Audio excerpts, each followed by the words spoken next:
안녕하세요. DJ 선아입니다. 오늘의 사연 시작해 보겠습니다. 안녕하세요. 저는 경기도 안산에 사는 행복한 여자 장희정이라고 합니다. 사는 게 힘이 들면 저는 가끔 집 앞 공원 벤치에 나가 앉아 있어요. 지나가는 사람들의 표정을 보면서 위안을 받으려고요. 핑계 없는 무덤 없고 사연 없는 사람 없다고 하잖아요.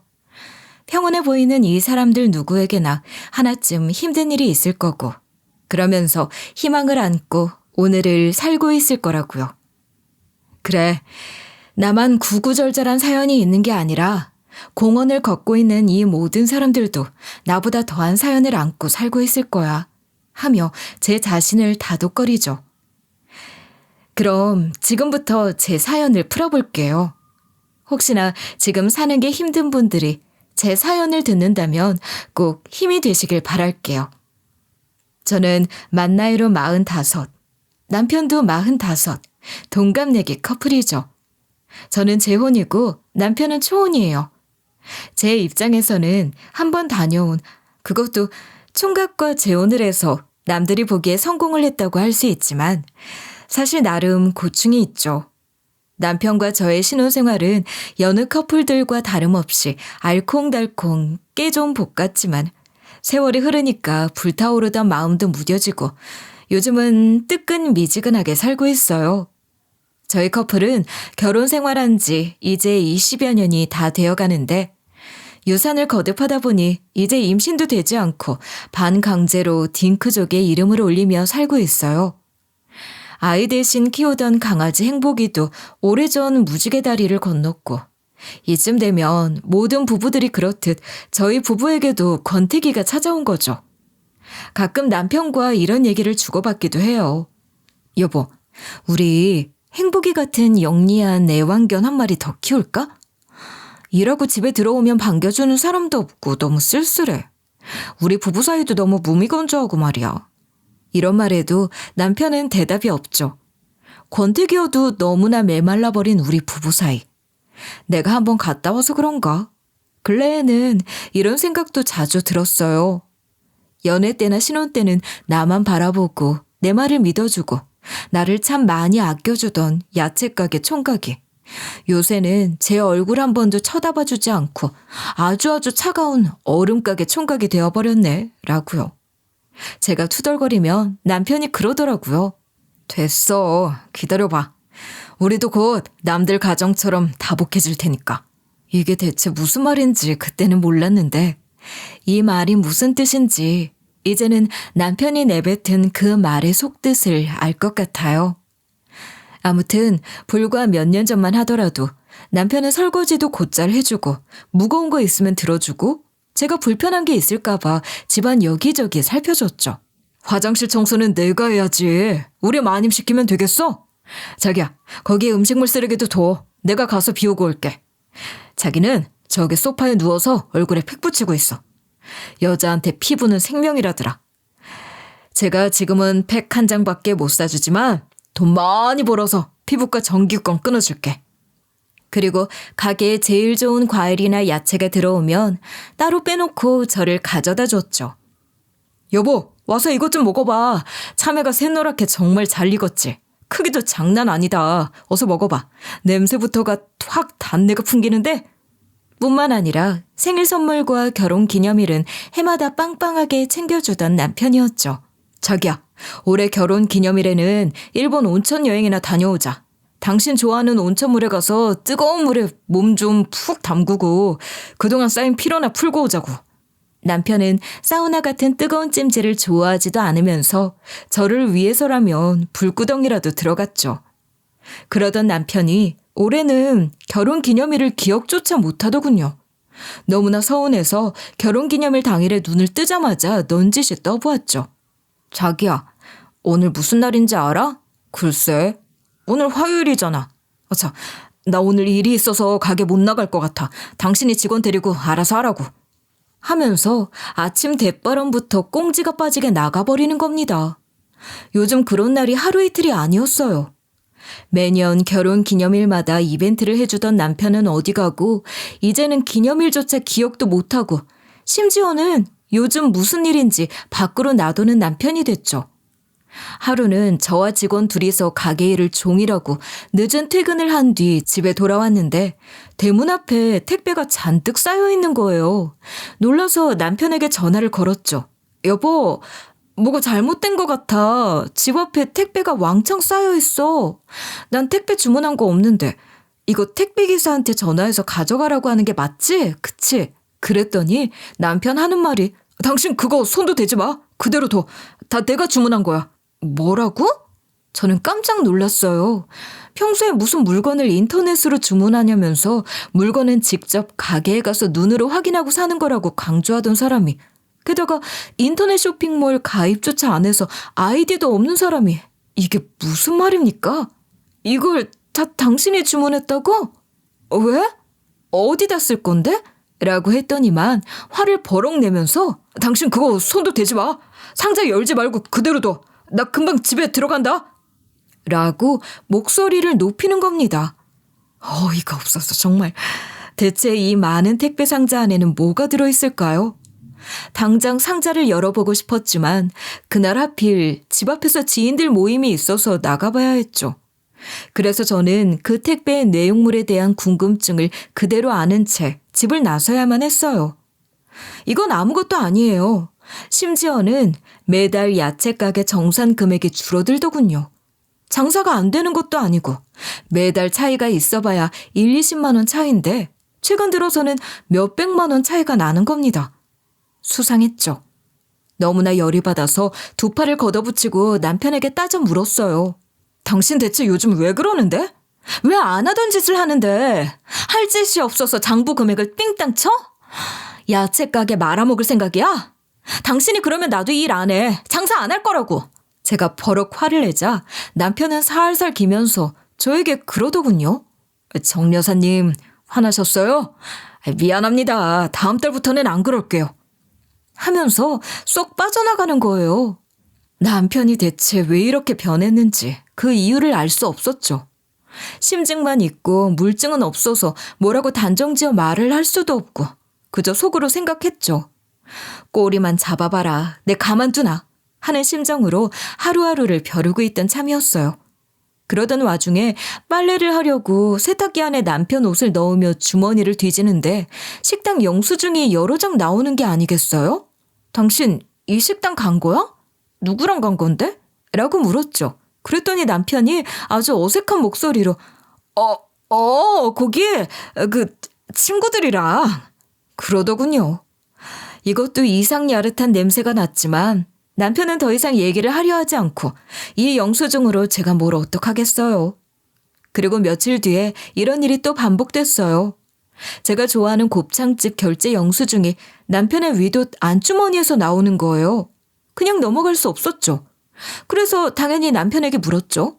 이번에는 은근 말을 돌려서 누구와 같이 갔는지를 물었죠.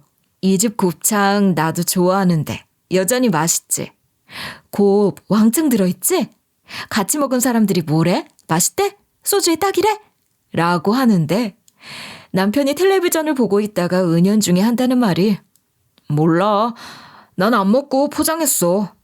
라고 하는 겁니다. 뭐? 곱창을 포장을 해? 누구 줬는데? 당신은 안 먹고? 순간 남편의 얼굴 표정을 봤죠.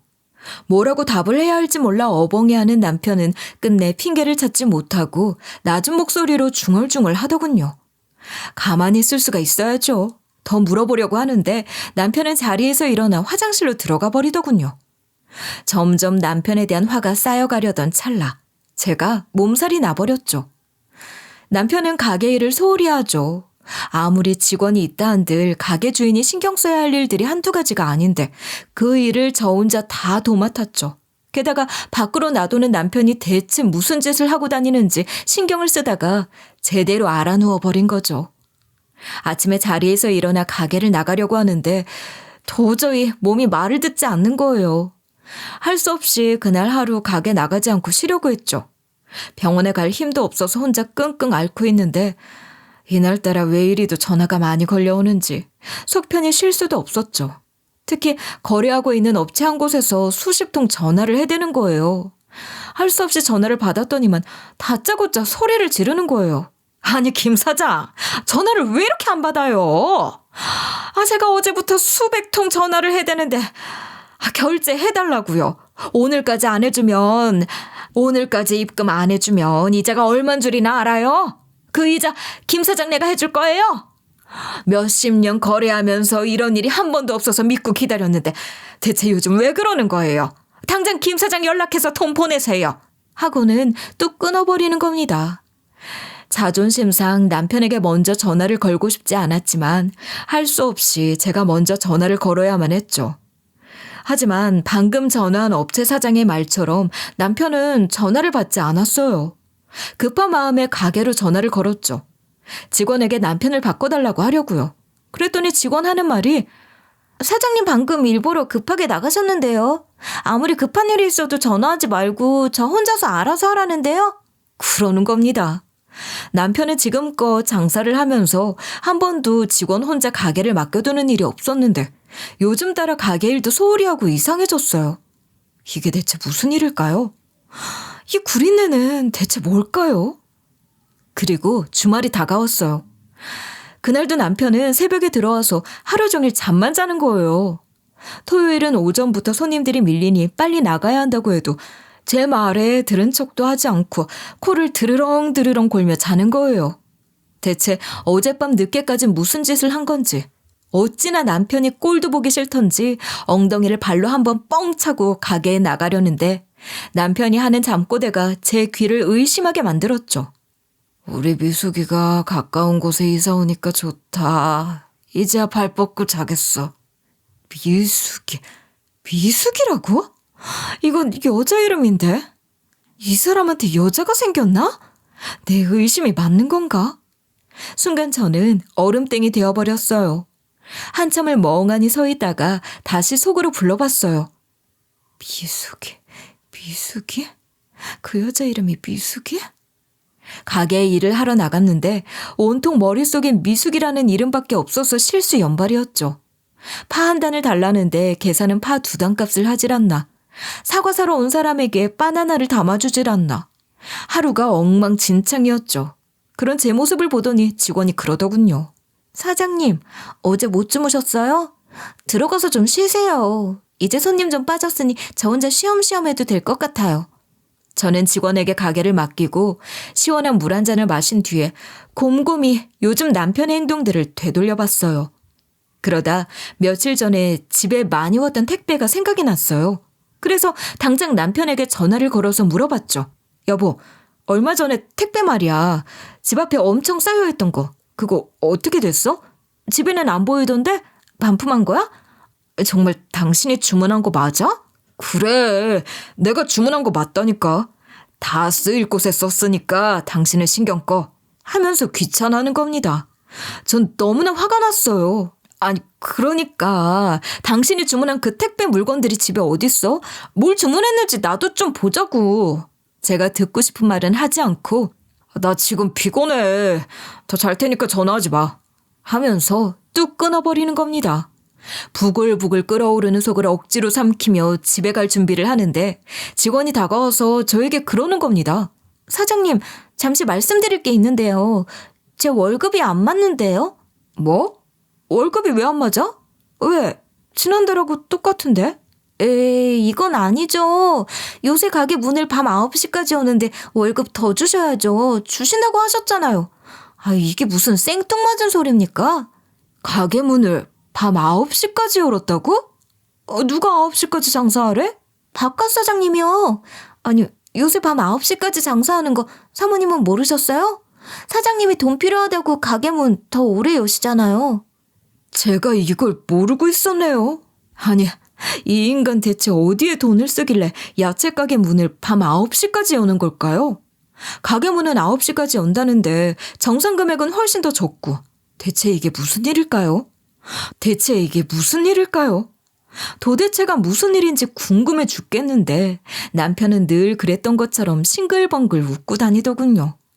순진한 사람이 바람이 나면 더 무섭다던데 정말 그런 걸까요? 머릿속이 뒤죽박죽이었어요. 이쯤 되면 꼬리를 잡아야겠다는 생각이 들더군요. 저는 자리를 박차고 일어났어요. 그리고 결심했죠. 그래, 김성수. 이제 이판사판이다. 너 죽고 나 죽자. 가게에 나갔더니 직원 말대로 남편은 보이질 않았어요. 급한 대로 먼저 업체 사람에게 돈을 보내고 남편을 기다렸죠. 가게 셔터문을 내릴 즈음 남편이 가게로 돌아오더군요. 제가 남편에게 묻고 싶은 건 미숙이라는 년이었어요. 대체 어떻게 생겼을까? 나이는 몇 살일까? 남편의 잠꼬대에서 미숙이가 가까운 곳에 이사를 와서 좋다고 했는데 이 년은 대체 우리 집 가까운 곳 어디로 이사를 온 걸까? 궁금해 죽겠더군요. 숙이가 어떤 년이냐고 묻고 싶었지만 차마 그 말은 입에서 떨어지지 않았어요. 자존심이 너무나 상해서요. 그래서 하고 싶은 말은 묻지도 못하고 다른 소리만 해댔죠. 당신 대체 어디 갔다 오는 거야? 요즘 가게 일도 소홀히 하고 일처리도 똑바로 못하고 대체 왜 그러는데? 대체 어디다 한눈을 팔고 다니는데? 그러자 남편이 능글맞게 한다는 소리가 다 당신 좋으라고 그러는 거야. 당신은 굿이나 보고 떡이나 먹어. 나만 따라오라고. 이 사람이 이제 제 염장까지 지르는 겁니다.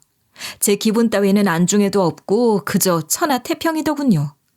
그게 더 저를 자극했어요. 좋아. 당신 이렇게 나온다 이거지? 두고 보라고. 내가 가만히 나. 이혼 그까짓 거 한 번이 어렵지 두 번이 어렵냐? 나 한 번 한다면 하는 여자야. 그러자 남편이 누가 너랑 이혼해 준대? 하면서 저를 약 올리고 내빼버리는 겁니다. 이 인간을 어떻게 해야 하나 궁리 끝에 남편의 뒤를 밟기로 결심을 했죠. 그래, 기회만 와봐라. 바로 출동이다. 하고 남편 뒤를 밟을 만반의 준비를 해뒀죠.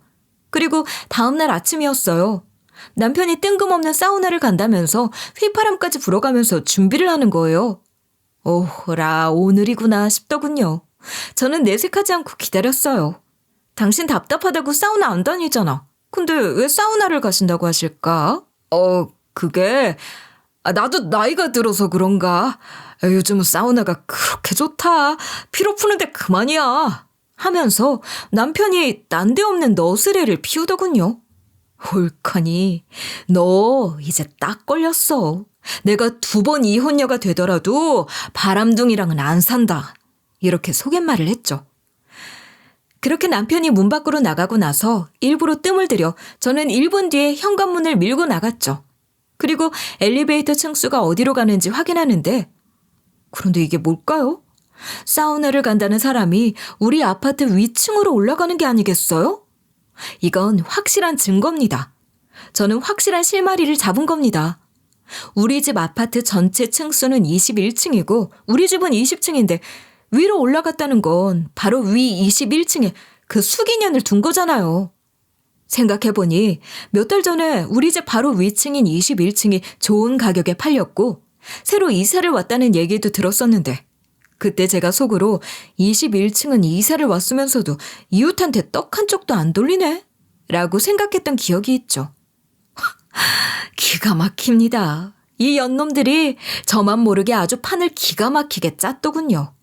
머릿속에 오만 생각들이 지나갔어요. 계산을 해보면 살림을 합친 지 몇 달이 안 됐네.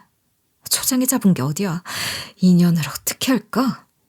이궁리 저궁리 하다가 그날 밤 한숨도 잠을 자지 못하고 뜬 눈으로 밤을 지새우고 다음날 동이 트자마자 저는 꽃단장을 시작했어요.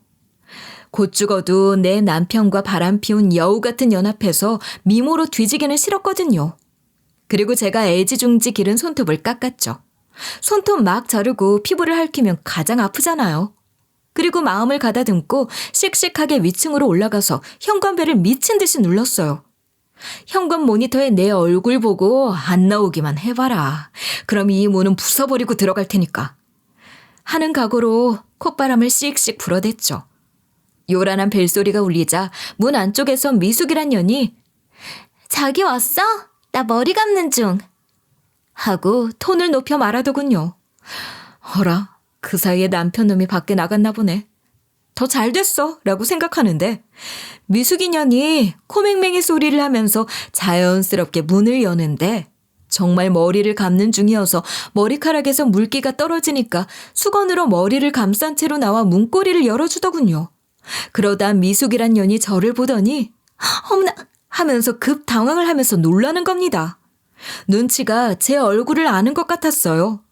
놀란 눈을 하며 인연이 문을 닫아버리려고 안쪽 문고리를 잡아당기는데 제가 어떤 마음으로 여길 올라왔겠습니까? 이대로 허무하게 내려갈 순 없죠. 미숙이 년보다 더 빠르게 바깥 문고리를 낚아채서 문을 열고 집 안으로 훅 들어가 버렸죠. 그러고는 미숙이 인연의 머리 위에 수건을 잡아채 바닥으로 던져버리고 머리채를 손가락으로 꽉 쥐어버렸어요. 물기에 젖은 머리카락은 꼭 미역가닥 같았고 바닥에는 물기가 뚝뚝 떨어졌어요. 그런데 인연이 아프단 소리도 이 손 놓으라는 소리도 하지 않고 입을 꽉 다문 채로 엉엉 소리내어 눈물만 흘리는 거예요. 이 미친년이 어떤 생각으로 그러는지 한두 번 해본 솜씨가 아니라는 생각이 들더군요. 왜 말이 없으실까? 변명이라도 해보시지. 넌 가만히 있었는데 내 남편이 꼬셨다는 둥, 여기다 살림 차릴 생각은 없었는데 내 남편이 차려줬다는 둥, 입에 발린 뻔한 소리라도 짓거려 보시지. 누가 넘어가나? 이 여우 같은 년아. 바로 내 집 위에서 살면서 밥이 목구멍으로 넘어가디? 이 죽이려나? 이 찬발을 받으려나? 내가 오늘을 얼마나 기다렸는 줄 아냐? 넌 오늘 내 손에 뒤졌어. 이 빌어먹으려나?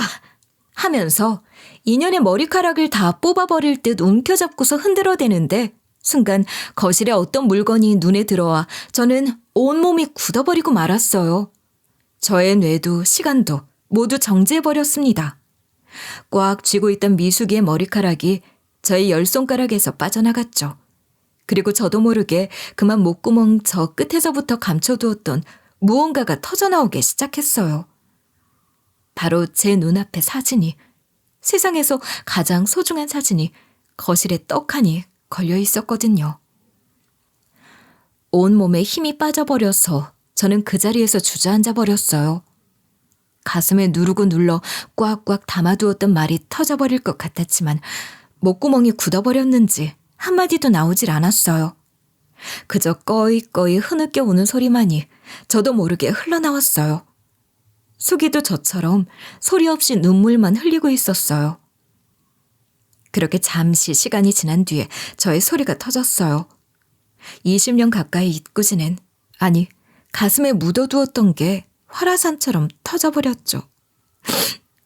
혜진이, 내 딸 혜진, 내 새끼 혜진아. 엄마, 나야. 저는 두 팔을 벌렸어요. 그래, 엄마야 내 새끼. 엄마가 제 새끼 얼굴도 못 알아봤네. 미안하다 아가야. 혜진이 눈에서 눈물이 뚝뚝 흘러내렸어요. 우리가 몇 년 만에 만났는데 어떻게 얼굴을 알아봐. 당연하지. 하고 혜진이와 저는 서로를 부둥켜 안고 울었어요. 제 눈에 들어온 건 거실 한쪽 벽에 걸려있는 사진 액자 속 사진은 바로 제 딸 혜진이의 사진이었어요. 제게 가장 소중한, 지금도 버리지 못하고 간직하고 있는 제 딸 혜진의 사진이요. 이게 어떻게 된 일인지 궁금하시죠? 앞에서는 재혼인 것까지만 말했지만 저는 딸아이를 하나 낳고 이혼을 한 이혼녀예요.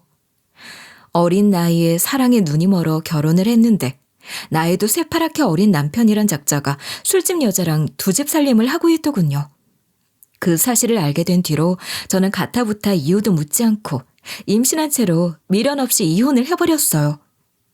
계집질한 남편을 집에 데리고 온들 멀쩡하게 살겠어요. 또 그런 일이 반복될 뿐이죠. 이 사실은 지금의 남편도 알고 있는 사실이죠. 제가 아이를 출산한 지 2개월쯤 됐을 때였어요. 저는 그 당시 친정 부모님 댁에서 엄마와 아빠와 함께 살고 있었는데 동네에 홀어머니와 젊은 총각이 야채 가게를 오픈했죠. 바로 그 야채 가게 총각이 지금의 제 남편이 되었죠. 가격도 저렴하고 무엇보다도 야채와 과일들이 싱싱해서 저도 단골 손님이 되었는데 남편이 절 처음 본 순간 한눈에 반했다고 해요. 그리고 한 동네 살다 보니 남편과 당연히 자주 마주칠 수밖에요. 그렇게 서로를 알게 된 지 석 달쯤 됐을 때 남편은 저에게 대놓고 사귀자는 표현을 했죠. 당시 저는 이혼한 지 얼마 되지 않아 결혼에 대해 아주 부정적인 생각들이 앞섰고 애까지 딸린 이혼녀라 더더욱 남편의 호의를 거부했죠. 그러던 차에 야채 가게 앞 일방 통행로에서 제가 자동차에 치일 뻔한 일이 있었어요. 가게 안에서 제가 걸어오고 있는 걸 보고 있던 남편이 저를 아는 척하려고 나왔다가 자동차에 치일 뻔한 저를 보고서 제 몸을 재빨리 끌어당겨줘서 자동차를 겨우 피할 수 있었죠. 저는 놀란 가슴을 부여잡고 있었는데 남편이 저에게 화를 냈어요. 왜 한눈 팔고 다녀요? 큰일 날 뻔했잖아요. 희정 씨 사고 나면 아이는 어떡할 건데요? 그리고 저는 어쩌라고요? 하며 퉁명스러운 말을 던지는데 그 말투 속에 저를 향한 진실한 마음과 사랑이 가득 묻어나는데 이 남자에게 넘어가지 않을 수가 없었죠. 이 사람에게 저도 호감을 표시했고 우리는 바로 뜨거운 연애를 시작하게 되었어요. 남편은 연애를 하면서 입버릇처럼 저에게 그러더군요.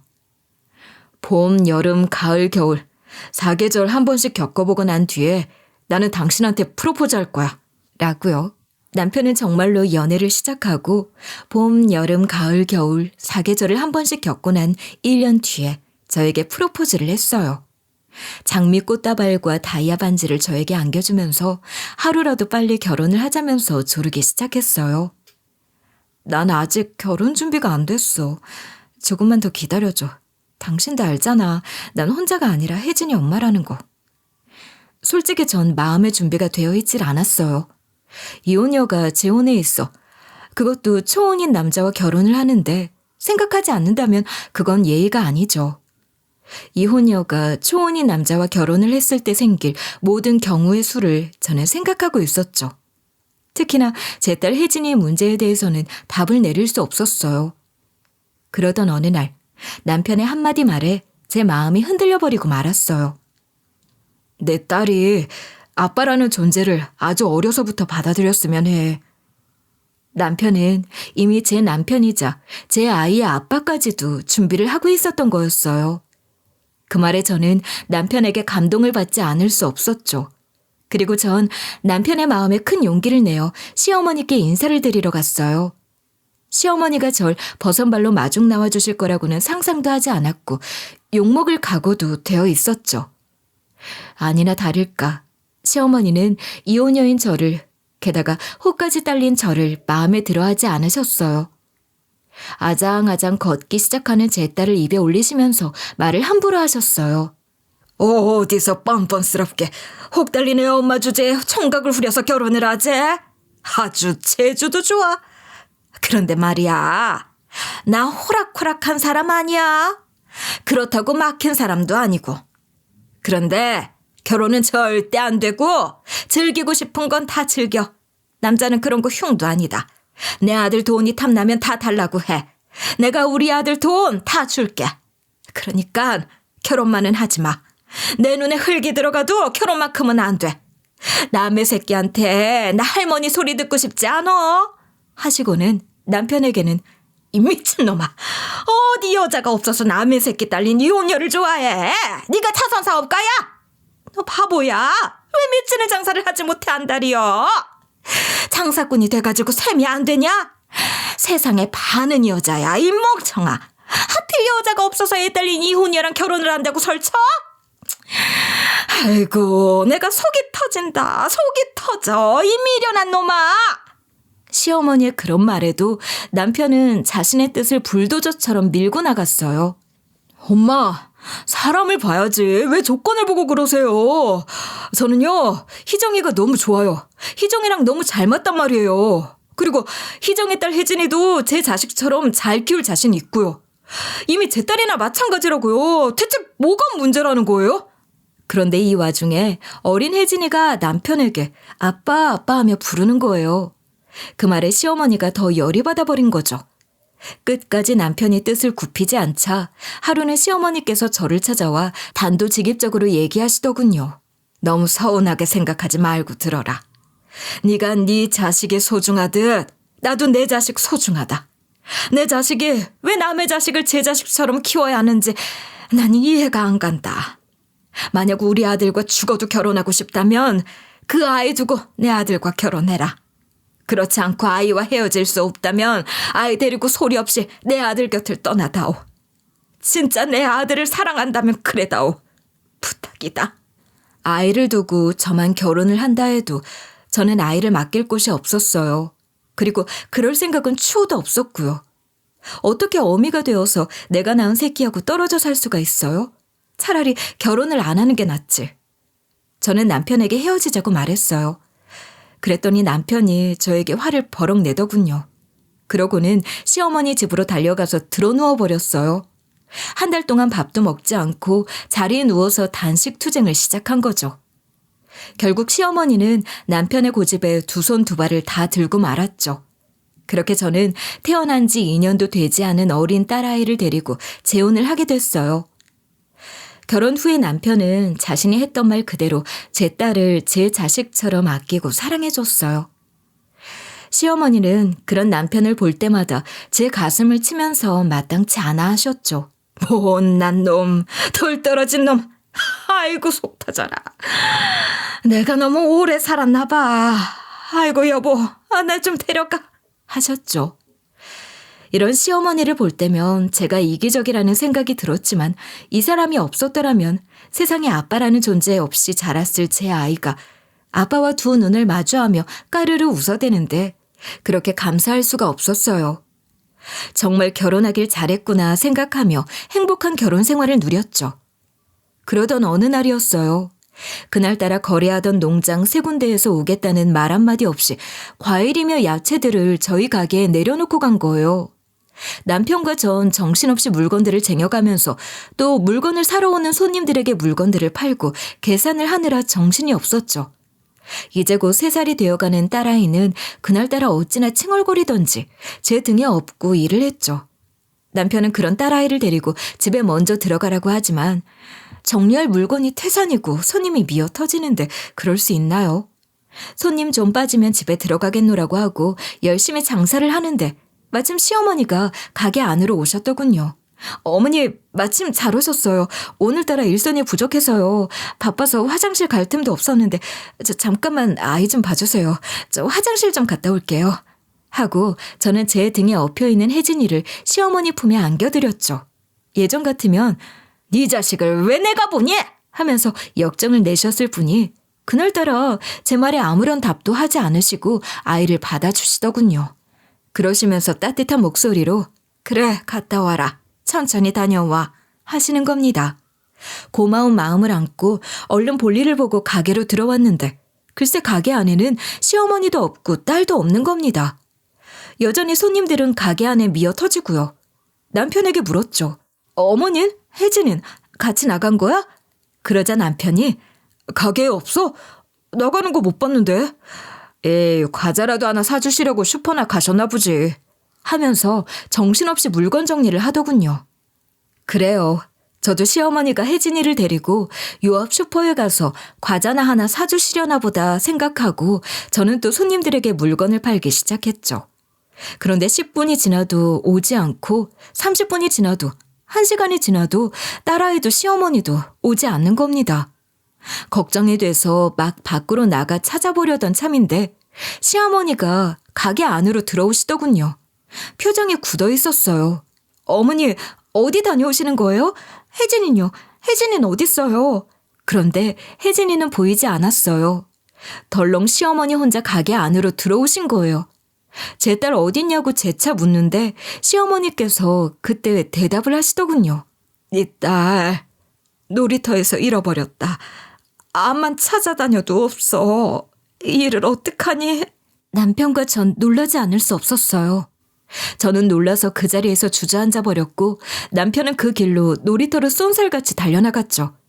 남편이 놀이터 근처를 아무리 헤집고 다녀도 혜진이의 모습은 그 어디에도 없었어요. 저 역시 남편과 함께 같은 곳을 돌고 돌아 찾아다니고 주변 사람들에게 요만한 여자아이 못 보셨어요? 분홍색 원피스 입고 머리를 뒤로 묶었어요. 라고 물어봤지만 그 누구도 그런 아이를 본 적이 없다고 하더군요.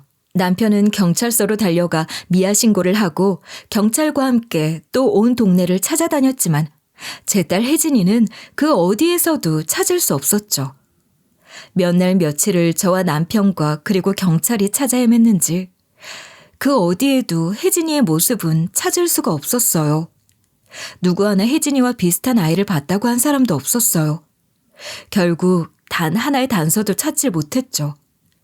시어머니는 자신이 죄인이라고 하시면서 고통스러워하셨어요. 결국 저는 딸아이를 잃어버렸고 저는 딸아이를 가슴에 안은 채 13년을 살아야만 했어요. 그 충격 때문인지 임신을 해도 계속 제 딸아이 혜진이만 생각이 나고 유산을 밥 먹듯이 하게 되었죠. 결국 전 난임을 겪게 되었고 아이를 포기하게 되었어요.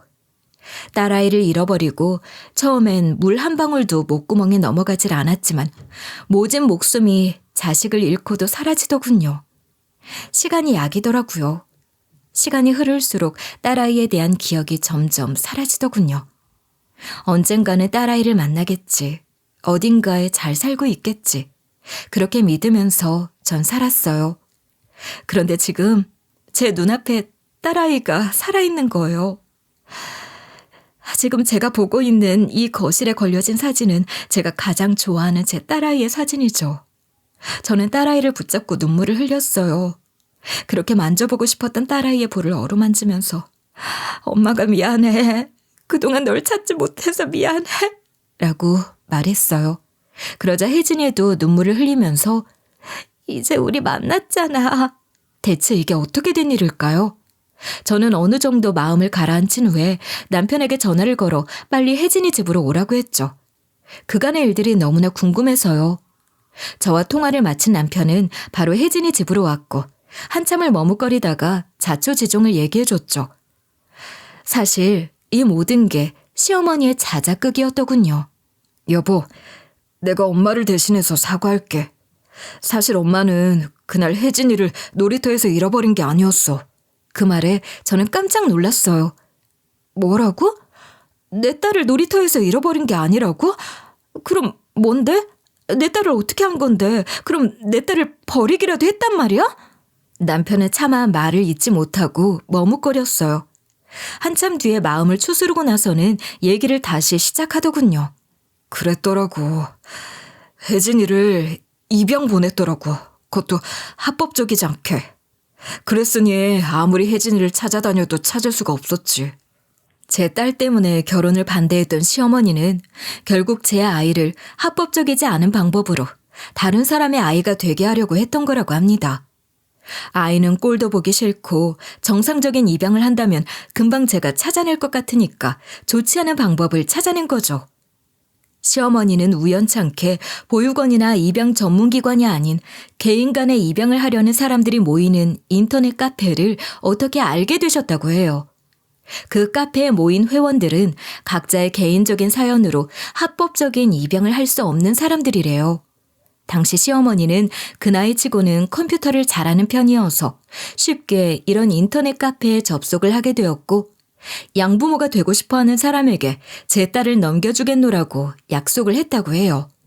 그리고 그 사람들에게 아이를 주겠다고 한 날 마침 가게에 있던 제가 바빠서 화장실 좀 다녀오겠노라고 시어머니를 보자마자 아이를 맡겼으니 시어머니 입장에서는 옳거니 하신 거죠.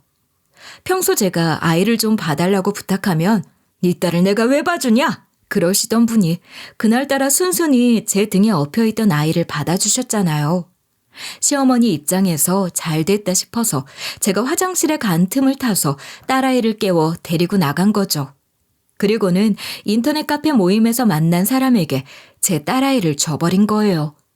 시어머니는 총각인 자신의 아들을 후려 결혼한 애딸린 이혼녀인 제가 미워서 제 딸에게 안갚음을 했지만 또 한편에서는 자식을 낳고 키워본 어미인지라 죽기 전에 그 진실을 남편에게 얘기했다고 해요. 혜진이 엄마한테 미안하다고 전해라. 나 절대 용서하지 말라고 전해. 그리고 그 죄값 치르겠다고 전해라.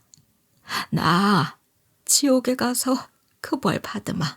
하고 그때 혜진이를 데려갔던 부부는 시골에서 양배추 농사를 크게 짓는다는 말을 들었다고 시어머니가 말하더래요. 시어머니만큼이나 죄책감을 느낀 남편은 틈틈이 시어머니에게서 들은 말대로 양배추 농사를 짓는 경기도 인근 땅을 다 뒤졌대요. 그런데 합법적이지 않은 방법으로 입양을 했다 보니 혜진이를 찾기란 너무나 어려웠던 거죠.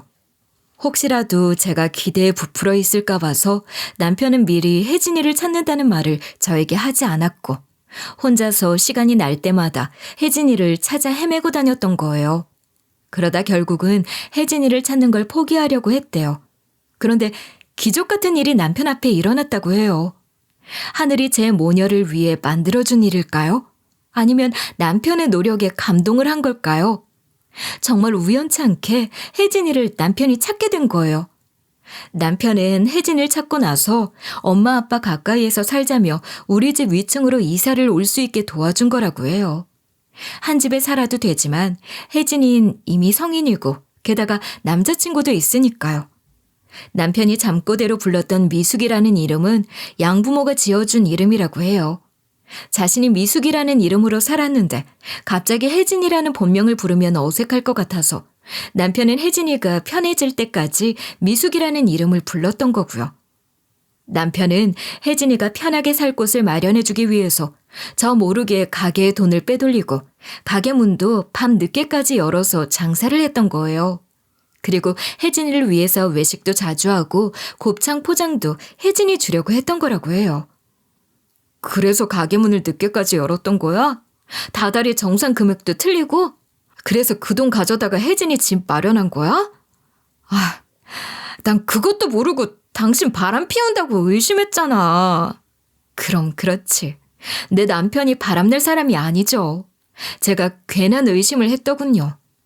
제 속으로 혼자 생각한 일이지만 얼굴이 화끈거렸어요. 부끄러워서요. 제가 혜진이 집 배를 처음 눌렀을 때 자기야라고 했던 건 제 남편을 부르는 게 아니라 자기 남자친구를 부르는 거였다고 합니다.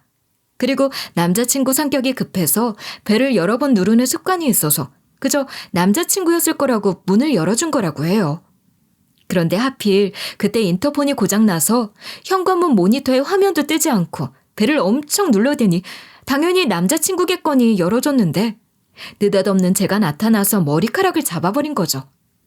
어릴 때 헤어진 혜진이는 어느덧 고등학교를 졸업하고 어엿한 여대생이 되어서 남자친구까지 생겼더군요. 혜진이가 거실에 걸어둔 사진은 제가 가장 좋아하는 사진이죠. 바로 혜진이의 돌 사진이에요. 이 사진은 제가 딸의 목에 늘 걸어준 펜던트 안의 사진이죠.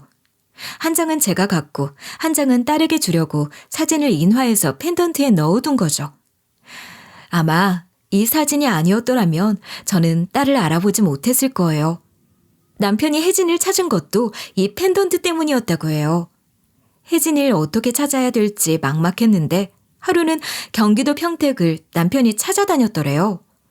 해는 어둑어둑 지고 오늘도 헛탕이구나 하고 고속버스를 타고 집에 오려고 하는데 붐비는 고속버스 터미널 안에서 집에 오는 표를 끊고 대기 의자에 앉아 있는데 앞에 걸어가던 한 아가씨의 목에서 목걸이가 툭 하고 끊어지더니 펜던트가 바닥으로 툭 하고 떨어지더래요.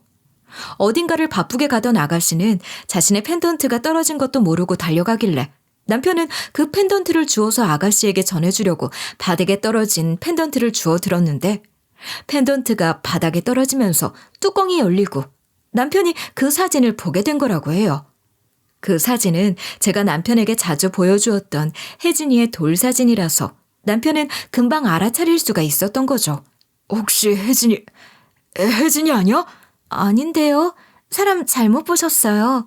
당연히 낯선 남자가 말을 걸어오니 혜진이 입장에서는 두려울 수밖에요. 아니라고 뿌리치면서 그 자리를 벗어나려고 하는데 남편의 말에 혜진이의 가는 걸음이 멈춰지고 말았대요. 제 아내가 어린 딸을 잃어버렸어요. 그 펜던트 안의 사진이 제 아내가 간직하고 있던 사진과 같아요. 이 사진을 좀 보세요. 하면서 남편은 자신이 핸드폰 사진으로 미리 찍어둔 혜진이의 돌 사진을 보여준 거죠. 혜진이는 그제야 남편의 말에 귀를 기울이더래요. 자신이 양부모에게서 자랐다는 걸 알고 있었으니까요. 그러고는 남편의 부탁대로 혜진이는 양부모를 남편과 만나게 소개했다고 해요. 양부모는 솔직하게 남편에게 말하더래요. 맞습니다. 미숙이는 제 친자식이 아닙니다. 저희 부부가 아이를 갖지 못해서 아이가 어찌나 갖고 싶던지 우연찮게 어느 할머니를 만나게 됐고 우리의 간절한 마음을 안다면서 천사 같은 아이를 우리에게 안겨주셨습니다. 아이를 잃어버리고 힘들어했을 친부모의 마음도 헤아리지 못하고 그땐 저희 욕심만 챙겼어요. 그런데 나이가 들수록 친부모 생각이 나더라고요. 얼마나 황당하고 힘들었을까. 그래서 미숙의 친부모를 찾으려고 했지만 방법이 없더라고요. 친부모에 대해서 그리고 미숙이를 건네준 할머니에 대해서도 아는 게 없더라고요. 그리고 미숙이를 데리고 갈까 봐서 이름도 미숙이라고 바꿔버렸거든요. 그래서 언젠가는 하늘이 찾아준다면 네가 부모를 찾으라고 그 펜던트를 목에 걸어준 거랍니다.